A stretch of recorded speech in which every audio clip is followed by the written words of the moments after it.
March has been considered Women's History Month, allowing us to reflect on the dedicated, courageous women of the past in every country, and to recognize the women of the world who have led the charge and carried the banner of peace, only to fade into history because the numbers, having remained too little then and too little now.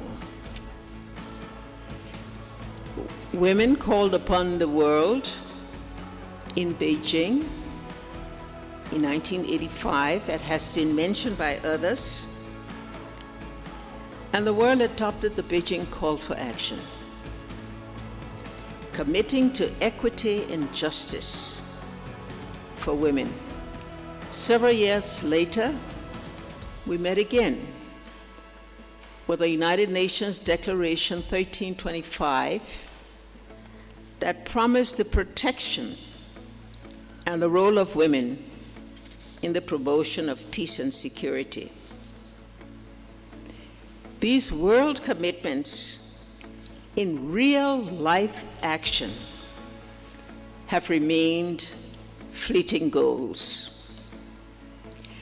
But today, we can indeed triumph some progress, and we can say with confidence that some of the walls of exclusion have indeed been broken. Africa has claimed its first democratically elected woman president. Several women excel in the executive corridors of power, including 2 current women president in Africa. We have few prime ministers and chief justices. The progress also includes increasing levels of women in parliament, driven essentially by the women in Eastern and Southern Africa, where they have numbered close to 50% parity, and led by Rwanda, that today leads the world in parliament. We also have so many of our heroines. Look at them. The women heading international organizations. Who would have thought we would have had the World Trade Organization headed by an African woman? Or who would have thought that the one now next to the power in the United Nations also headed by an African woman? And as we look in this room today, and we see the women who are here, we look at all of those who walked as they paid homage to the president and to the first lady, and we saw the steps of them as they took their places. The representatives that are here for the Gender Equality Conference, that will be speaking to us and talking with us and sharing of us their ambitions. They are here. They are the leaders of tomorrow. And so that's why we say that we have to ensure that we confess the progress. But yet, we are reminded that we cannot stop. We cannot rest on this progress, for equity and justice is still hampered by continuing practices of stereotyping, patriarchy, and misogyny. And so our work continues to work for equity and justice. As we battle COVID-19, the pandemic has been more challenging for women, many of whom has disproportionately lost job opportunities, have the brunt of household health crisis, and suffer gender-based violence and brutality at home. This in spite of the fact that women play pivotal roles in the health sector, making up nearly 2/3 of the global health workforce. The record is also clear that several women heads of states and heads of municipalities across the world have proven to be more effective than their male counterparts in ending the COVID spread through preventive action. Today, thanks to support of the Mo Ibrahim Foundation and in the presence of women like Joyce and like Catherine and so many other women, we launched the EGS Presidential Center, which aims to champion women's ascension to the highest level of leadership and challenge the barriers to girls' and women's development and advancement. We are committed to this because that initiative is going to exemplify the difficulties that women face as wives, mothers, and as professionals. It also exemplifies the commitment, determination, and courage of women to beat the odds and to rise to one's potential. And it's so pleasing today to see that much of the title of today's discussion is talking about beating the odds.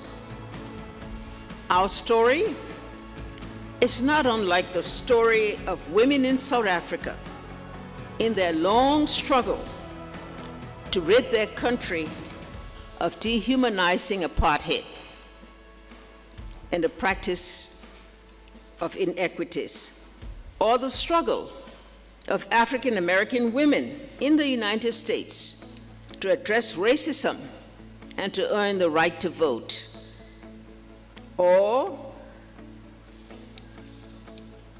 more recently, the women in Tunisia, in Sudan, or in Cameroon that has just been mentioned, who are determined to fight disadvantages and inequities that have left them behind. Today, we celebrate all the women who join that struggle. We cannot stop the fight. We must continue to mobilize. We must continue to bring together all the women that stand up in the face of these and can take a stand. We must make sure that when we stand because it is the right thing to do. We stand because equity and equality and equal opportunity demand it. And so today, as I close, I'm going to celebrate you, Dr. Joyce Banda, for I know how you exemplify the determination and the courage to stand tall in the face of acquisitions, threatening incidences.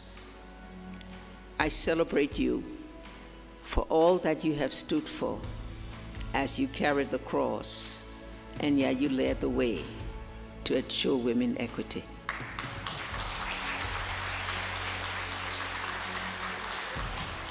Mr. President, I thank you for elevating women. I thank you for hosting this meeting today that bring all the women together with younger women to see how together we can form the networking that enable us through collective action to seek those things that enable us to achieve the aspirations and the expectations of women. But it's not enough, Mr. President. What you've done, as we extol it, we ask you to do more. To set the example so that the Women Equality Conference, when we walk out of here a few days, not a few days, but a few months and years, because we are going to give you some time, we will be able to say that at that meeting, we call upon you for the commitment for 50% parity, which our African unity has established in its structural operations, but which have not yet reached the national level. Now is time to bring equity to women. Women deserve it, as rightly said. Do not ask for it, but are sufficiently competent, knowledgeable, courageous, strong, and ready to take leadership. Thank you very much.